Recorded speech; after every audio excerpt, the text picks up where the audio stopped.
Этот сериал выглядел слишком простым, чтобы стать мировым феноменом. Но за красивыми кадрами и романтической историей скрывается куда больше, чем кажется на первый взгляд. Почему зрители по всему миру не могли остановиться, даже когда злились и обещали себе больше не включать? Что происходило за кадром, о чем не рассказывали официально, и какие решения создателей едва не изменили судьбу проекта? И почему некоторые факты об этом сериале до сих пор вызывают неловкость, споры и раздражение, даже у его поклонников? В этой истории есть странные совпадения, напряженные моменты, о которых предпочитали молчать, и эффекты, которые сработали слишком сильнее, чем ожидал кто-либо. Некоторые из них выглядят почти пугающе, если посмотреть на них с расстояния времени. В этом видео мы шаг за шагом разберем, как «Постучись в мою дверь» превратился из обычного проекта в сериал, который невозможно было игнорировать. И самое важное, почему его влияние не исчезло даже после финала. Сразу уточним, вся информация основана на открытых источниках, интервью, публичных данных и наблюдениях зрителей. А выводы и интерпретации в этом видео являются личным мнением автора. И если тебе кажется, что ты уже все знаешь об этом сериале, досмотри до конца. Потому что самое неожиданное в этой истории начинается не в начале, а именно в финале. Представь обычный вечер, ты листаешь соцсети, и вдруг снова они. Те же лица, те же сцены, та же музыка. Кто-то спорит, кто-то восторгается, кто-то иронизирует, но сериал уже повсюду. Его обсуждают люди, которые никогда не смотрели турецкие проекты. Его включают на фоне и неожиданно досматривают до ночи. Его можно не любить, можно критиковать, можно считать простым, но игнорировать почти невозможно.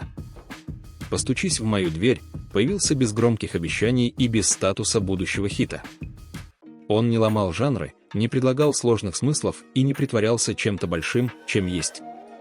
И именно поэтому случился эффект, который позже назовут феноменом. Сериал тихо вошел в жизнь зрителей и остался там дольше, чем ожидали даже его создатели.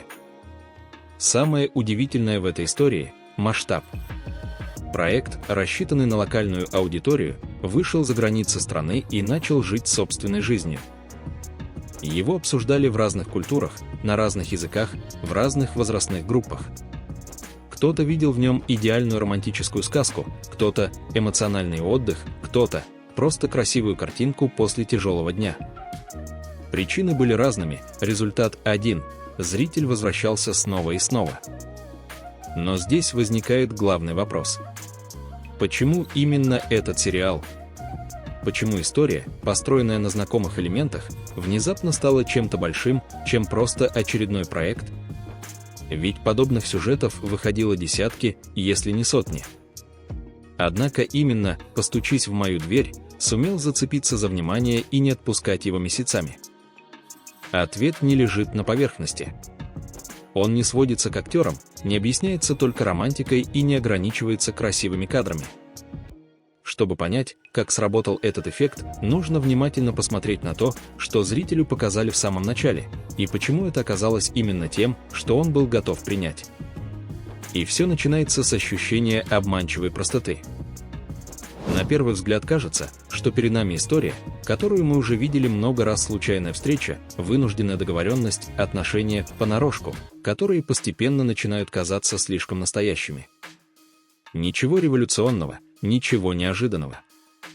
Сюжет не требует запоминать сложные детали, не заставляет возвращаться к предыдущим сериям и не проверяет зрителя на внимательность. Он течет мягко и предсказуемо, и в этом его первая ловушка. Создатели словно заранее понимали, современный зритель устал от перегруженных историй. Здесь не нужно постоянно быть начеку. Можно отвлечься, вернуться и все равно чувствовать себя внутри повествования. Каждая серия устроена так, чтобы быть комфортной. Конфликты понятны, мотивации читаются, эмоции лежат на поверхности. И именно это создает ощущение безопасности, редкое чувство в мире, где контент все чаще требует напряжения. Но простота здесь не признак пустоты. Это тщательно собранная конструкция, где каждая деталь работает на общее восприятие. История разворачивается постепенно, не торопясь, позволяя зрителю привыкнуть к героям, к их реакциям, к их миру. И в какой-то момент ты ловишь себя на мысли, что включаешь следующую серию не из любопытства, а из желания снова оказаться рядом с этими персонажами. Интересно, что сериал изначально не задумывался как глобальный проект. Его делали для внутренней аудитории, опираясь на проверенные жанровые решения. Но именно эта домашность сыграла ключевую роль. История получилась достаточно универсальной, чтобы быть понятной всем, и достаточно теплой, чтобы вызвать доверие. Постепенно становится ясно, дело не в том, что происходит на экране, а в том, как это подается. Сюжет не стремится удивить, он приглашает. Он не бросает вызов зрителю, он предлагает остаться. И когда эта связь устанавливается, появляется пространство для главного элемента, без которого весь механизм просто не сработал бы. Элемента, который невозможно прописать в сценарии формулами, но который зритель чувствует сразу. В тот момент, когда на экране появляются они вместе, история перестает быть просто последовательностью сцен. Между героями возникает напряжение, которое не нуждается в объяснениях. Оно чувствуется в паузах, во взглядах, в том, как меняется интонация в самых обычных диалогах. Зритель может не анализировать происходящее, но он мгновенно считывает главное. Этим двоим интересно друг с другом, даже когда они делают вид, что это не так. Контраст работает безотказно. Один – сдержанный, рациональный, привыкший контролировать все вокруг. Другая – живая, эмоциональная, не скрывающая реакций и не желающая подстраиваться. Их столкновение не выглядит искусственным. Оно напоминает встречу двух разных ритмов жизни, которые сначала мешают друг другу, а потом неожиданно начинают совпадать. Именно в этом столкновении и рождается притяжение, за которым зрителю хочется наблюдать. Важно и то, как эта пара существует в кадре. Камера словно подчеркивает их взаимодействие, чуть дольше задерживается на взгляде, чуть тише делает фон, чуть внимательнее следит за жестами. Многие сцены работают даже без слов, и именно поэтому они так легко превращаются в короткие клипы, которые расходятся по соцсетям отдельно от самого сериала. Люди пересматривают не эпизоды, а ощущения. Интересный момент – популярность дуэта быстро вышла за рамки экрана. Зрители обсуждали не только персонажей, но и саму динамику между актерами. Появилось ощущение подлинности, которое невозможно подделать маркетингом. Когда экранная связь выглядит убедительно, зритель перестает думать о сценарии и начинает верить эмоциям. Но даже самая сильная пара не удержала бы внимания на протяжении десятков серий, если бы вокруг нее не был выстроен особый мир. Мир, в который приятно возвращаться, даже когда знаешь, что тебя там ждет.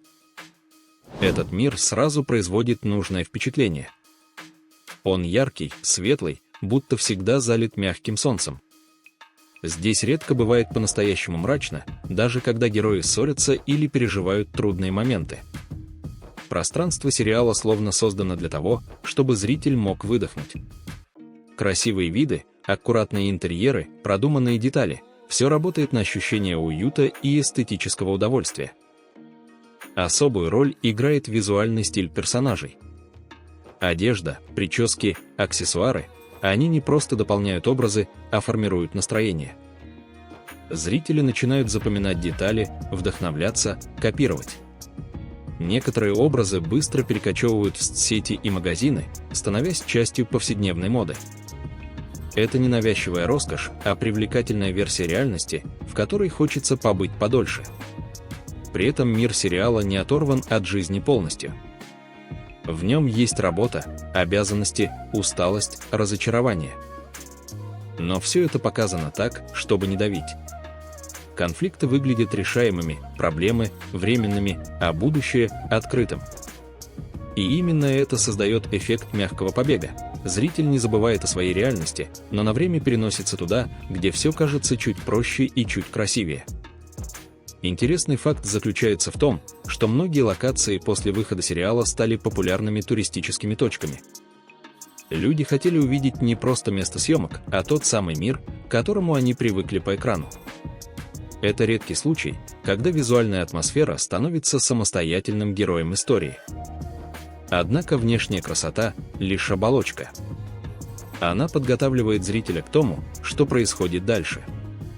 А дальше сериал начинает играть с эмоциями так, что остановиться становится все сложнее. Как только зритель привыкает к этому миру и его ритму, сериал постепенно меняет правила игры. Он начинает раскачивать эмоции, осторожно, но настойчиво. Только что все было спокойно и почти гармонично, и вот уже возникает недосказанность, обида или неверно понятое слово. Напряжение нарастает не резко, а волнами, заставляя все сильнее вовлекаться в происходящее. Эта схема повторяется снова и снова, но каждый раз подается под новым углом. Сближение сменяется дистанцией, уверенность — сомнением, тепло — холодом. Зритель может заранее догадываться, что будет дальше, но это не снижает интерес. Напротив, появляется особое чувство ожидания. Хочется увидеть, как именно герои пройдут очередной виток. Здесь работает тонкий психологический момент. Сериал постоянно оставляет ощущение незавершенности. Каждая серия словно говорит: еще чуть-чуть, и все встанет на свои места. Именно это «чуть-чуть» и заставляет нажимать кнопку продолжения. Эмоциональная привязанность к героям становится сильнее логики, и рациональные претензии отходят на второй план. Интересно, что многие зрители осознавали повторяемость приемов, обсуждали ее, шутили над ней и все равно возвращались к просмотру. Потому что сериал не требовал интеллектуального напряжения, он работал напрямую с чувствами. Он предлагал переживать вместе с героями, даже если эти переживания уже знакомы. И когда кажется, что это влияние ограничивается только экраном, становится понятно: история давно вышла за его пределы и начала жить в другом пространстве. В тот момент, когда сериал закрепился в эмоциональной памяти зрителей, он перестал быть просто телепроектом. Он стал постоянным фоном в цифровой жизни. Сцены начали жить отдельно от серий, реплики отдельно от контекста, а образы отдельно от сюжета. Короткие фрагменты разлетались по платформам, где их смотрели люди, которые могли ни разу не включать сам сериал и все равно узнавали персонажей. Социальные сети превратились в продолжение истории. Там обсуждали не только события, но и взгляды, жесты, паузы. Одна сцена могла породить тысячи видео с подписями, эмоциями, личными интерпретациями. Каждый зритель становился соавтором, добавляя к экранной истории собственный опыт и настроение. Именно это дало сериалу вторую, еще более долгую жизнь. Особенно важную роль сыграло ощущение общности. Люди смотрели сериал не в одиночку, они проживали его вместе с другими. Реакции, комментарии, споры, поддержка любимых персонажей создавали эффект присутствия. Даже паузы между выходами серий не ослабляли интерес, а, наоборот, подогревали его.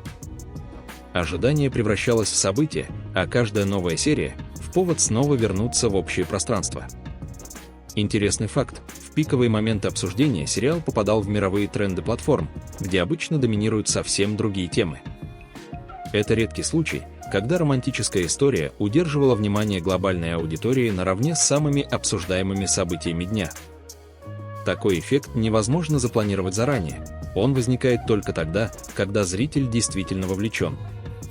Со временем сериал начал жить по собственным законам.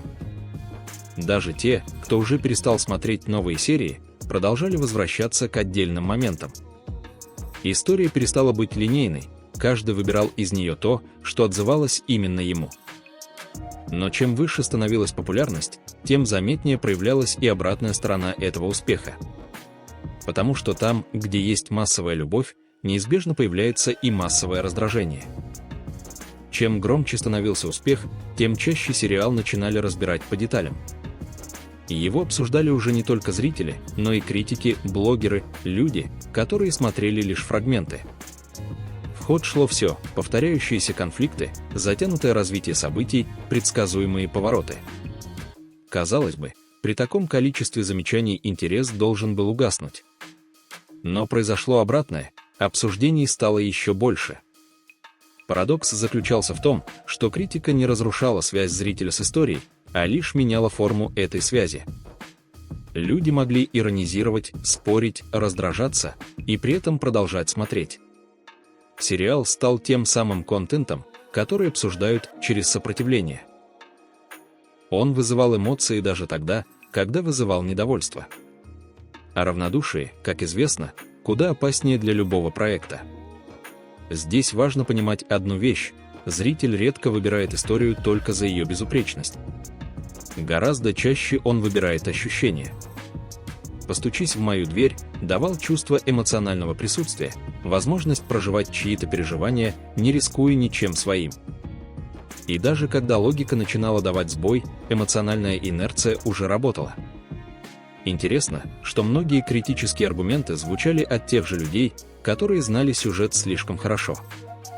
Они помнили сцены, цитировали диалоги, сравнивали эпизоды. Это означало одно: сериал уже стал частью их повседневного опыта. Он закрепился в памяти, в разговорах, в привычках, а это гораздо важнее безупречной структуры.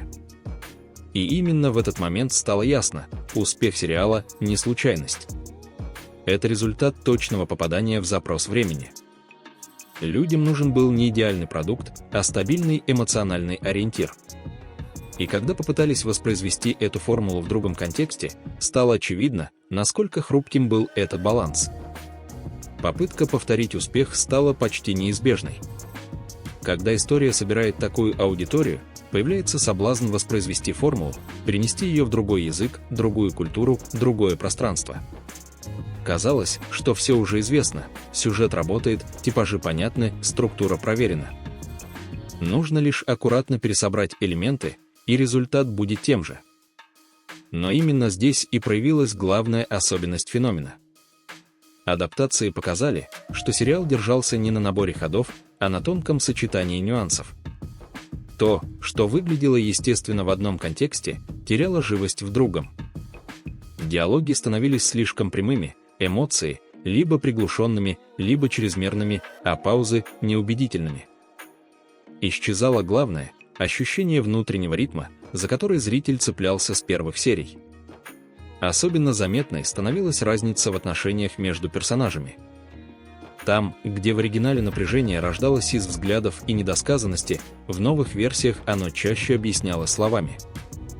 Аудитория чувствовала это почти сразу, даже если не могла сформулировать причину. Возникало ощущение, что история как будто повторяет саму себя, но без того эмоционального тока, который раньше удерживал внимание. Интересный момент: многие зрители, познакомившиеся с ремейками, в итоге возвращались к оригиналу.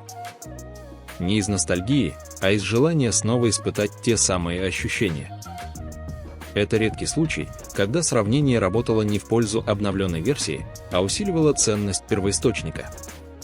Сериал словно напоминал: его невозможно разобрать на части и собрать заново без потерь.